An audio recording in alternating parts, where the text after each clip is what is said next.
맨하튼에서 국가를 위해 봉사한 재향 군인들의 노고를 치하하기 위해 퍼레이드가 개최됐습니다. 퀸즈 한인회 역대 회장단이 동포회관 건립을 다시 추진해야 한다고 강조했습니다. 뉴욕 첫 번째 에볼라 감염자인 크레이그 스펜서 박사가 완치 판정을 받았습니다. 오는 11월 15일부터 2015 오바마 케어 신규 가입과 갱신이 시작됩니다. 기상청이 내일 모레부터는 본격적인 추위가 시작된다고 예보했습니다. 이상은 이 시각 주요 뉴스입니다. 여러분 안녕하십니까? KBN 뉴스입니다. 오늘은 재향 군인의 날입니다. 뉴욕 맨하튼에선 국가를 위해 봉사한 재향 군인들의 노고를 치하하기 위해 퍼레이드가 개최됐습니다. 박민기 기자가 보도합니다. 평소에도 수많은 인파를 수용하는 뉴욕 맨하튼이지만 오늘은 사람들의 발길로 도시 전체가 시끌벅적합니다. 남녀노소 할 것 없이 모든 사람들의 손에는 성조기가 하나씩 들려 있습니다. 곧이어 형형색색의 깃발을 든 의장대가 등장하며 퍼레이드가 시작됩니다. 오늘 행사는 재향 군인의 날을 기념하기 위한 퍼레이드로 국가와 시민의 안전을 위해 목숨을 건 참전 용사들의 희생을 기리기 위한 목적으로 진행됐습니다. 퍼레이드 행렬이 지나갈 때마다 시민들은 박수와 환호를 보내며 감사 인사를 전합니다. It's great. Today's a beautiful day. It's a good day to be a veteran today. Well, I'm a veteran and I figured it doesn't hurt me much. These guys, we all sacrificed. I could sacrifice one morning and hang out with my veteran brothers and sisters. 오늘 행사에는 대한민국 재향군인회, 미 동부 해군 동지 연합회, 뉴욕 베트남 참전 유공 전우회 등 한인 사회를 대표하는 재향 군인들도 참석해 그 의미를 더했습니다. 태극기가 달려있는 자켓을 입고 있는 한 미국 남성은 자신 역시 베트남전 당시 한국에서 싸운 참전 용사라며 한인 재향 군인들에게 박수를 보냈습니다.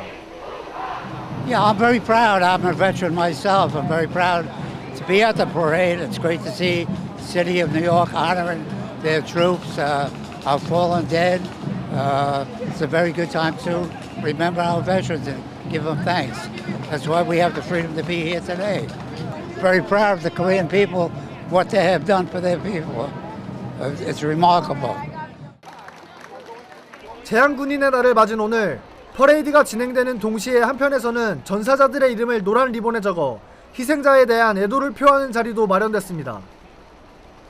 국가와 시민을 위해 목숨을 바친 참전 용사들의 희생을 기억하기에 충분한 날이었습니다. KBN 뉴스 박민기입니다. 소유권 문제로 중단됐던 퀸즈 한인 동포회관 건립이 다시 추진될 수 있을지 주목됩니다. 역대 회장단을 중심으로 이 회관 건립 사업을 다시 추진해야 한다는 목소리가 높아지고 있습니다. 퀸즈 한인회 역대 회장단은 10일 플러싱 사무실에서 긴급 대책 모임을 열었습니다. 회장단은 류재봉 회장에게 뉴욕 한인 봉사센터와 함께 추진해왔던 동포회관 건립 사업을 계속해서 추진해 줄 것을 요구했습니다. 홍종학 전 회장은 이번 프로젝트를 지속하는 것이 전직 회장단의 뜻이라고 밝히고 사표를 제출했던 회장과 이사장이 사퇴를 반려하고 기존 계획을 추진해야 한다고 강조했습니다. 퀸즈 한인회는 이와 같은 역대 회장단의 뜻을 반영해 오는 21일 이사단체 임시총회를 개최하고 25대 회장 청빙안과 이사장 선임안, 동포회관 추진위원회 재구성 안건 등을 다시 논의하기로 결정했습니다.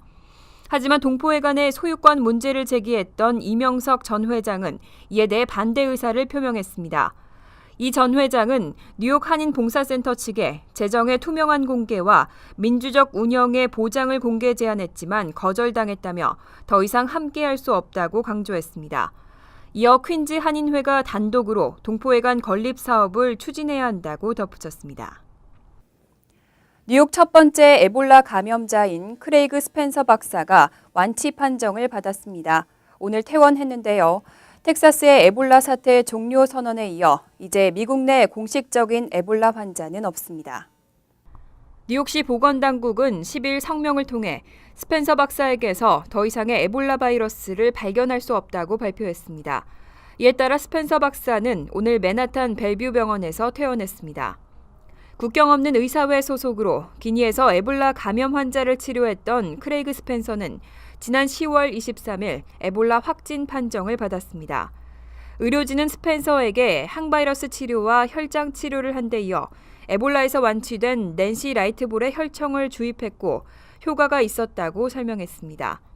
한편 스펜서는 병원에 입원하기 전 뉴욕 지하철과 브루클린 볼링장, 맨하튼 식당 등을 방문해 다른 사람에게 바이러스가 전염됐을 가능성이 제기됐습니다. 하지만 추가 감염자는 나타나지 않았습니다. 어느덧 건강보험 개혁법이 시행된 지 2년째로 접어들고 있습니다. 오는 11월 15일부터 2015 건강보험 신규 가입과 갱신이 시작되는데요. 건보거래소 웹사이트에서 각종 플랜들을 비교할 수 있도록 서비스를 제공하고 있습니다. 2015년 건강보험 신규 가입 및 갱신이 11월 15일부터 시작되면서 기존 가입자는 12월 15일까지 한 달 동안, 신규 가입자는 내년 2월 15일까지 석 달 동안 신청할 수 있습니다.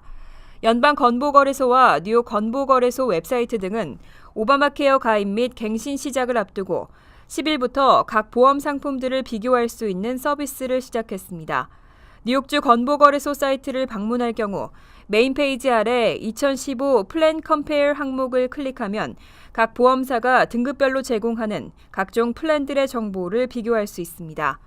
또 상단에 Individuals and Families 항목을 클릭하면 개인정보를 입력하는 절차를 거친 뒤 해당 사용자에게 적합한 보험 플랜과 적용 가능한 혜택 등에 관한 정보를 제공받을 수 있습니다. 한편 연방보건부는 10일 2015년에 오바마케어 가입자가 900만 명에서 990만 명에 이를 것으로 추산했습니다. 뉴욕시가 올해부터 새로 바뀐 등급제로 공립학교들의 평가 보고서를 발표했습니다. 그 결과 한인 밀집 지역의 공립학교들이 대체로 좋은 성적을 받았는데요. 약 3분의 1가량이 최우수 등급을 받았습니다. 뉴욕시 교육청은 지난 10일 교육 수준과 학업 진척도, 교육 환경과 대학 진학 준비 등 다양한 기준으로 공립 초중고등학교를 평가한 보고서를 발표했습니다. 올해는 A에서 F까지의 등급제 대신 최우수와 우수, 발전 중과 미달 등의 4등급으로 학교를 평가했습니다. 그 결과 25학군 소속의 43개의 초등고등학교 가운데 13개 학교가 최우수 등급을 받았고 18개 학교는 우수 등급, 12개 학교는 발전 중 등급을 받았습니다. 미달 등급을 받은 학교는 없었습니다. 이 가운데 한인들이 많은 초중고등학교로는 로버트 F. 케네디 커뮤니티 고등학교와 PS21, PS22, PS29와 PS79 등이 최우수 등급을 받았고 플러싱 고등학교는 발전 중 등급을 받았습니다. 한편 26학군에서는 31개 학교 가운데 10개 학교가 최우수, 8개 학교가 우수, 1개 학교가 발전 중 등급을 받았습니다. 한인이 많이 다니는 학교로는 PS31, PS173, IS266, 퀸즈 티칭 고등학교가 최우수 등급, 프랜시스 루이스 고등학교와 벤자민 카도조 고등학교 등이 우수 등급을 받았습니다. 각 학교별 평가 결과는 시교육청의 웹사이트에서 확인할 수 있습니다. 얼마 전 뉴욕시경이 마약 함정 단속을 중단하겠다고 발표했는데요. 이번에는 소량의 마리화나 소지자는 체포하지 않겠다고 발표했습니다. 아무래도 이런 단속이 흑인과 히스패닉 커뮤니티에 집중되는 만큼 차별 논란에 따른 조치로 분석되고 있습니다. 빌 드블라지오 시장과 빌 브렌튼 시경국장은 오는 19일부터 25g 미만의 마리화나를 소지하다 적발되면 체포하는 대신 법원 소환 명령 티켓을 발부할 계획이라고 밝혔습니다. 하지만 마리화나를 흡연하고 있거나 영장이 발부된 경우 수배 중인 상태, 신분증을 제시하지 못하는 경우 등은 불체포 방침에서 제외됩니다. 시경은 그동안 마리화나 소지 혐의로 적발되면 일단 체포하고 경찰서로 연행한 뒤 지문을 채취하고 수배 여부를 확인했습니다. 그 후 수배된 사실이 없거나 마리화나 양이 적으면 법원 소환 티켓을 발부하고 귀가시켰습니다. 하지만 이와 같은 정책으로 마이클 블룸버그 시장 시절에는 약 5만여 명이 체포됐고 이런 단속이 흑인과 히스패닉 커뮤니티에 집중돼 있어 차별이라는 지적을 받아왔습니다. 사이 벤슨 맨하튼 검사장은 이번 불체포 정책이 형사법원의 사건 과밀 현상을 해소시키고 특히 청소년들이 범죄자로 낙인 찍히는 것을 줄여줄 것이라고 설명했습니다. 사탕 모양의 일회용 빨래 세제 이용하는 가정 많을 겁니다. 간편하기도 하지만 이 모양 때문에 어린 아이들과 관련된 사고가 급증하고 있습니다. 아이들의 손에 닿지 않도록 주의하셔야겠습니다. 미 소아과 의사협회는 2012년에서 2013년에 전국 독성물질센터에 접수된 6세 미만 어린이의 일회용 세제 안전사고 건수가 무려 17,230건에 달한다고 발표했습니다. 두 해 동안 응급실로 실려간 경우는 769건이었으며 의식을 잃은 경우가 30건, 발작을 일으킨 경우가 12건이었습니다. 신고된 케이스의 79.7%는 어린이들이 이 제품을 삼킨 경우였습니다. 전국 독성물질센터 연합은 올 들어 지난 9월 30일까지 5세 이하 어린이의 일회용 세제 관련 사고가 8,915건에 달한다며 각별한 주의를 당부했습니다. 전문가들은 이 제품이 고밀도로 농축돼 있기 때문에 어린이가 노출될 경우 일반 세제보다 더 치명적이라고 설명했습니다.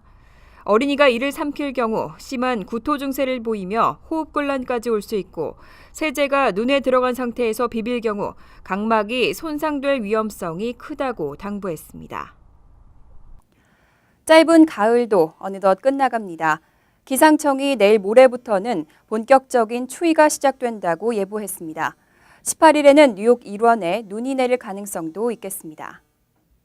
기상청은 12일 새벽에 비가 온 뒤 오후 1시까지 안개가 짙게 낄 것으로 보이지만 오후가 되면서 맑은 날씨로 바뀔 전망이라고 밝혔습니다. 하지만 13일부터는 본격적인 추위가 시작된다고 설명했습니다.